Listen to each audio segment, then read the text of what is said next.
અત્યારે બીજું ખોડલધામ બનાવવાનું તૈયારીઓ કરે છે. એટલે ભાઈ એક ખોડલધામ છે, બીજું કરોમાં માં એક ઠેકાણે હોય, બે ઠેકાણે ન હોય. અને તમારે જો બબે માયું બબે બાપ હોય તો તમે તારે કરો એને અમને કઈ વાંધો નથી. સંસ્થાઓ બનાવી અને જે બેઠા છે ને એક માત્ર ને માત્ર આ ભાજપની કાર્યાલય છે. પછી ત્યાંથી ભાજપમાંથી હુકમ આવશે કે ભાઈ તમારા સમાજને તમે ચાલુ કરી દો, એટલે આપણા સમાજને ગેરમાર્ગે દોરવાનું ચાલુ કરી દે અને આને બધાને તાકડધીના નાની બધાની આરતી ઉતારે. પણ રહી વાત તો અત્યારે સત્તારે શાનપણ તો આપણે નકામું. આ લોકોને માત્ર ને માત્ર શું છે કે અમે કેમ મોટા થાય, બીજાનું નામ ભૂહી, પોતાના બાપ દાદાનું નામ, બીજાના બાપ દાદાનું નામ ભૂહી અને પોતાના બાપ દાદાનું નામ મોટું કરવું. જે આપણે અમરેલી જિલ્લો, જુનાગઢ જિલ્લાના પાટીદાર સમાજના લોકો છે, જે આગેવાનો છે, ઉદ્યોગપતિ છે, એને પતાવવાનું કામ કરે છે.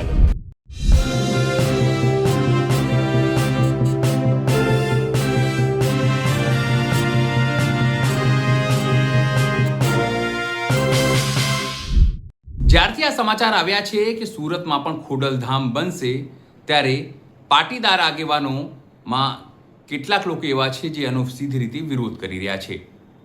એ પૈકીના એક છે લાલજી કોટડિયા.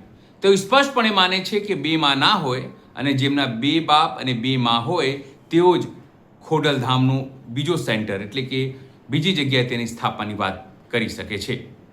તેઓ સીધી રીતે જે ભાવનગરના કે સીધી રીતે અમરેલીના જે પણ ઉદ્યોગપતિઓ છે એમાં મથુર સવાણીથી લઈને તમામનું તેઓ નામ લઈ રહ્યા છે.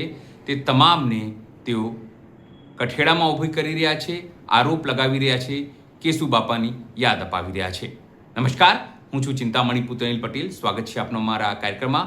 આવો સાંભળીએ લાલજી કોટડિયા ખોડલધામ સુરતમાં બનાવવાને લઈને શું કહી રહ્યા છે અને કેવી રીતે પોતાની નારાજગી વ્યક્ત કરી રહ્યા છે. હવે આપણે વાત કરવી છે સુરતની, સુરતના ઉદ્યોગપતિ અને ખાસ કરીને ભાવનગર જિલ્લાના.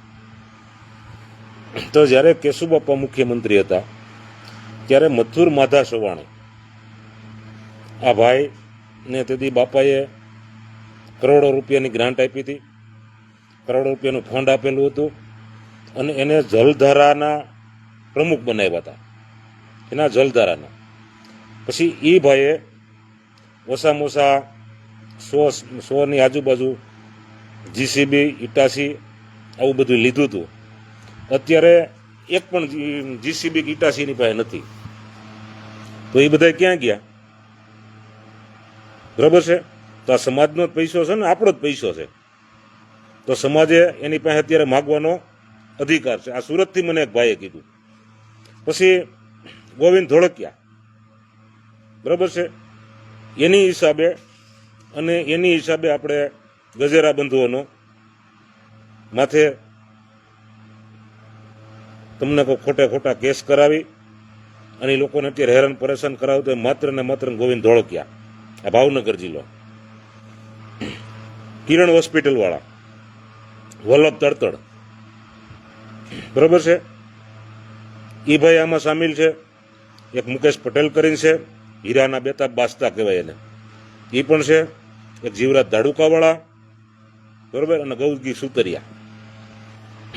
આ બધા લોકો એક જે આપણે અમરેલી જિલ્લો, જુનાગઢ જિલ્લાના પાટીદાર સમાજના લોકો છે, જે આગેવાનો છે, ઉદ્યોગપતિ છે, એને પતાવવાનું કામ કરે છે આ લોકો.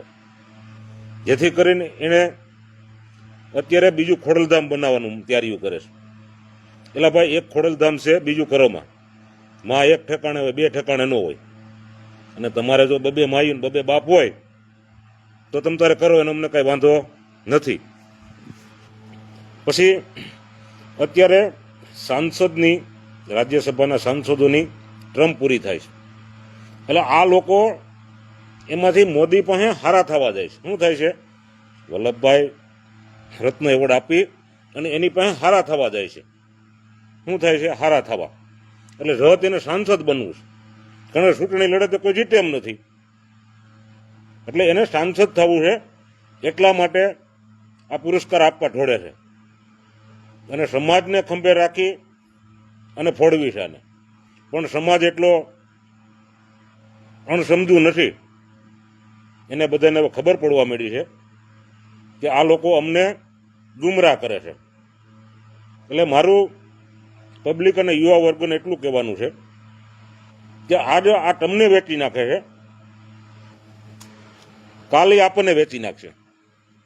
જો સમાજને વેચી નાખતા હોય અને આ સમાજ એને બનાવી નાના માણસોના, નાના ઉદ્યોગપતિઓના, મોટા ઉદ્યોગપતિઓના, બરોબર, કોઈ કારખાનેદાર, કોઈ મજૂર માણસોએ તમને કોઈ ફંડ આપી અને જે આ સંસ્થા ઊભી કરી છે એ આ સંસ્થાના પૂંજીપતિ બની ગયા છે. શું બની ગયા છે? પૂંજીપતિ. કારણ કે એને વારસાગત એમાં એવા લખાણ કર્યા છે કે હું મરું એટલે મારો છોકરો, એ મરે એટલે એનો છોકરો. જેમ તમને કહો, જામકંડોળા વાળા ભાઈ છે, પછી અમારે બીજી બે ત્રણ સંસ્થાઓ છે, સુરતમાં ખોડલધામ છે, ખોડલધામ શું સરદારધામ છે, આ બધા વારસાગતને એ રીતના એને કાગળિયા કર્યા છે, જેથી કરીને તમે કાંઈ ન કરી શકો. અને એક આ સંસ્થાઓ બનાવી અને જે બેઠા છે ને, એક માત્ર ને માત્ર આ ભાજપની કાર્યાલયો છે. પછી ત્યાંથી ભાજપમાંથી હુકમ આવશે કે ભાઈ તમારા સમાજને તમે ચાલુ કરી દો, એટલે આપણા સમાજને ગેરમાર્ગે દોરવાનું ચાલુ કરી દે. પણ મારે આ લોકોને એટલું કહેવું છે કે તમે ભાવનગર નરેશ, ભાવનગર ઠાકોર સાહેબ, એના તમે વંશજો છો, બરાબર, એના તમે એ જિલ્લાના તમે માણસો છો. તો જો એ ઠાકોર સાહેબે એક સરદારના કહેવાથી તમને કહું, આખું એનું ભાવનગર સ્ટેટ દાનમાં આપી દીધું હતું. કૃષ્ણકુમારજીએ દાનમાં આપી દીધું. અને એ જિલ્લાના તમે છો, તમે એની તો આબરૂ રાખો કે આ સરદારનું નામ ભૂંસવા ત્યાં થયા છે, એની ભેગા તમારે સડી જવું છે. રહી વાત આપણે સોમનાથની, તો સોમનાથની અંદર કે જે સાસા પાયાના પથ્થરો છે એને કાઢી અને તમને કહું આ તરગાળા જેવા ટ્રસ્ટીઓ બની ગયા છે. ખરા ટ્રસ્ટીઓ તો એના કોણ છે અને કોને બનાવવા જોઈએ? તો કૃષ્ણકુમારજીના વંશજો છે એને બનાવવા જોઈએ. સરદાર વલ્લભભાઈ પટેલના વંશજો છે એને બનાવવા જોઈએ, બરોબર. હમીરસિંહ ગોહિલના વંશજો છે એને બનાવવા જોઈએ. આંબેડકરના વંશજો છે એને બનાવવા જોઈએ. પણ નહીં, કારણ કે અહીંયા પોતાનું નામ મોટું કરવું છે. બાકી હાશા હકદારો એ છે. અને સંસ્થાના, સોમનાથ સંસ્થાના સભ્યો અને ટ્રસ્ટીઓ એને નિમમાં જોઈ. આ તો લે ભાગુ બધા સડી ગયા છે અત્યારે, જેને માટે સરદારે પાણી અગ્રાજ કર્યું હતું, બરોબર, એને ભૂલી અને પોતે સડી ગયા. આ લોકોને માત્ર ને માત્ર શું છે કે અમે કેમ મોટા થાય, બીજાનું નામ ભૂહી, પોતાના બાપદાદાનું નામ, બીજાના બાપદાદાનું નામ ભૂહી અને પોતાના બાપદાદાનું નામ મોટું કરવું છે. કેનું કરવું છે? પોતાના બાપદાદાનું નામ મોટું અને બીજાના બાપદાદાનું નામ એને ખરાબ કરવું.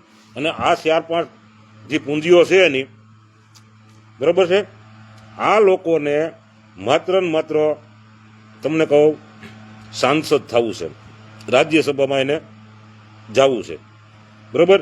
એટલે આના તમને કહું સાળું પકડીને રખડે છે આ લોકો, બરોબર છે. એટલે મારું કહેવાનું એ છે કે ઓરિજિનલ જે સરદાર વંશીઓ હોય, બરોબર, કૃષ્ણકુમારજીના વંશજો છે, આ ખરી રીતે આને મેદાનમાં આવવું જોઈએ. અને આવા છે ને લે ભાગુને અને હાકીને કાઢવાની જરૂર છે, બરાબર. જે હાશા હકદારો છે એનું કોઈ ભાવે પૂછતું નથી, એને કોઈ બોલાવતું નથી. એને ત્યાં દર્શન કરવા જવું હોય ને તો તમને કહું એને પૂરા દર્શને કરવા દેતા નથી આ લોકો. અને આને બધાને તાગડધીના નાની બધાની આરતી ઉતારે. પણ રહી વાત તો અત્યારે સત્તારે શાનપણ તો આપણે નકામું, બરાબર છે. પણ મારું આ યુવાધનોને કે હવે તમારે જાગવાની જરૂર છે. હવે તમે ભાજપને મૂકો, મોદી ભક્તિ મૂકો અને સરદાર વંશજો બનો, કૃષ્ણકુમારજીના વંશજો બનો, આંબેડકરના વંશજો બનો. અને આ તમને કહો તાનાહી શાહી સરકારને કાઢી અને નવો ઉદય કરો, જેથી કરી અને આ ગુજરાતમાં એક સારું થાય એવી મારી તમને બધાને નમ્ર અપીલ અને વિનંતી છે. બરોબર છે. જય હિન્દ, જય ભારત.